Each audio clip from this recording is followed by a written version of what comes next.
Почитувани граѓани, голготата на работниците од Колска и понатаму продолжува. Криминалните политики на ВМРО ДПМН се на штета на сите работници од Колска, кои што често си го заработуваат левот. На целата мака, на работниците им исплатиле само половина плата за месец март и половина плата за месец април за полно работно време. Поминаа 6 месеци, а на работниците се уште не им е доплатен и делот од другата половина плата за месец декември 2015 година. Дополнително, работниците немаат земена плата нити за месеците мај и јуни. Заради тешката финансиска ситуација во која што се наоѓаат, тие едва ги прехрануваат своите семејства, едва ги школуваат своите деца.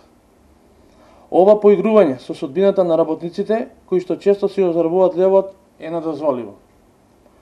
Додека се трошат 630 милиони евра за спомениците во Скопје, работниците од Колска се оставени без плата и без здравствено осигурување.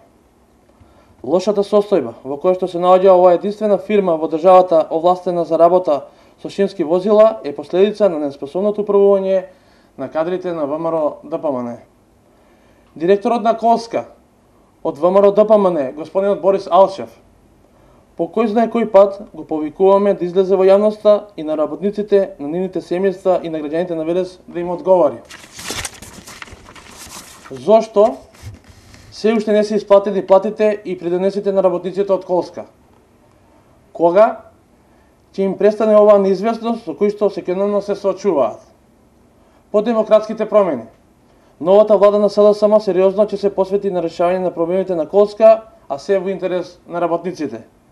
По демократските промени доаѓа вистинската грижа за работниците, нивното достоинство и нивниот животен стандард.